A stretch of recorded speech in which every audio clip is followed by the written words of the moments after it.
അപ്പോൾ ഇന്ന് പറയുന്നത് പാലക്കാട് നടന്നൊരു സംഭവമാണ്. അപ്പോൾ അത് ഇതുപോലെ 3-4 കുട്ടികൾ, അതിപ്പോൾ അധികം പഴയ ഒരു സ്റ്റോറിയൊന്നും അല്ല കേട്ടോ, അധികം പഴക്കമില്ലാത്ത കുറച്ച് നാൾക്ക് മുമ്പ് നടന്നൊരു ഇൻസിഡൻറ്റാണ്. അപ്പോൾ ഈ 3 കുട്ടികൾ ഹൊറർ മൂവി കണ്ടിട്ട് അവർക്ക് ഈ ഓജോ ബോർഡ് ഒന്ന് ട്രൈ ചെയ്യണം എന്ന് വിചാരിച്ച് അവർ സ്വന്തമായിട്ട് ഉണ്ടാക്കി. പണ്ട് ഞങ്ങൾ ചെയ്ത പോലെ കോളേജിൽ അവരിതുപോലെ പേപ്പറൊക്കെ കട്ട് ചെയ്ത് അടുക്കിയൊക്കെ വെച്ചു. എന്നിട്ട് ഇവർ ഡോറൊക്കെ ലോക്ക് ചെയ്ത് അകത്ത് ഇരുന്ന് ചെയ്യാനായിട്ടിരുന്നു. അപ്പോൾ ചോദിച്ചു, സ്പിരിറ്റ് ഉണ്ടോ, ആരെങ്കിലും ഇവിടെ ഉണ്ടോ എന്ന് ചോദിച്ചപ്പോൾ ഈ കോയിൻ ഇങ്ങനെ അനങ്ങി ഇത് അപ്പുണ്ണി എന്ന് പറയുന്ന ഒരു പേര് കാണിച്ചു. അതിലേക്ക് മൂവ് ചെയ്ത് അങ്ങനെ കാണിച്ചു. അപ്പോൾ ഇവർക്ക് ആർക്കും ഈ അപ്പുണ്ണീനെ അങ്ങനെ ഒരു പേര് കേട്ടിട്ടോ ആർക്കും അറിയില്ല.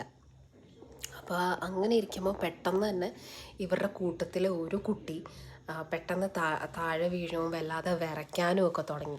എന്നിട്ട് ഈ കുട്ടിയാണെങ്കിൽ അങ്ങ് പിന്നെ അതിൻ്റെ എന്തോ ഒരു സൗണ്ട്, വേറൊരു സൗണ്ടിൽ, ഒരു പ്രായമായിട്ടുള്ള ഒരു മനുഷ്യൻ്റെ സൗണ്ടിൽ എന്തൊക്കെയോ ഒരു പണ്ടത്തെ ഒരു മലയാളം പോലത്തെ എന്തോ മലയാളമൊക്കെ പറയാത്ര. അപ്പോൾ ഈ കൂടെ നിന്ന് ഇവർക്ക് രണ്ടുപേർക്കും ഒന്നും മനസ്സിലാവുന്നുമില്ല. അപ്പോൾ അവർക്ക് വല്ലാതെ പേടിയായി. അവരപ്പോൾ ഓടിപ്പോയി വീട്ടുകാരെയൊക്കെ വിളിച്ചുകൊണ്ട് വന്നു.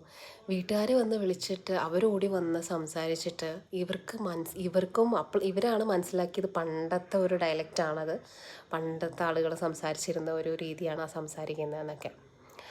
അങ്ങനെ അവർ ഇങ്ങനെ അന്വേഷിച്ച് വന്നപ്പോഴത്തേനും അവർക്ക് മനസ്സിലായി, പണ്ട് അവിടെ ഈ അപ്പുണ്ണി എന്ന് പറയണ ഒരാൾ ജീവിച്ചിരുന്നു പണ്ട് കാലത്ത്. അപ്പോൾ അയാൾ ഒരു വസ്തു തർക്കത്തിനെ തുടർന്ന് അയാൾ മരിച്ചു പോയതാണ്. അപ്പം അതിനിടയ്ക്ക് ഈ കുട്ടി മറ്റേ ഇടയ്ക്ക് പറയുന്നുണ്ട്, എന്നെ പറ്റിച്ചതാണ്, എന്നെ കുഴിച്ചിട്ടതാണ്, എന്നെ പറ്റിച്ച് കുഴിച്ചിട്ടതാണെന്നൊക്കെ, ഞാൻ പോവത്തില്ല എന്നൊക്കെ പറയുന്നുണ്ട്. അപ്പോൾ എന്തായാലും അങ്ങനെയാണ് നാട്ടുകാർ അന്വേഷിച്ചപ്പോഴത്തേനും ശരിക്കും അവിടെ അങ്ങനെ ഒരാൾ ജീവിച്ചിരുന്നതായിട്ടും അയാൾ എന്തോ ഒരു വസ്തു തർക്കത്തിനെ തുടർന്ന് എന്തോ ഒരു പ്രശ്നം ഉണ്ടായി, പിന്നെ അയാളെ കണ്ടിട്ടില്ല ആരും. അപ്പോൾ നാട്ടുകാർക്ക് അറിയില്ലല്ലോ ഇയാൾ മരിച്ചതാണോ അതോ ഇയാളെ കൊന്നതാണോ, ഇനി ഇയാൾ നാട് വിട്ടതാണോ, പണ്ട് അറിയില്ല.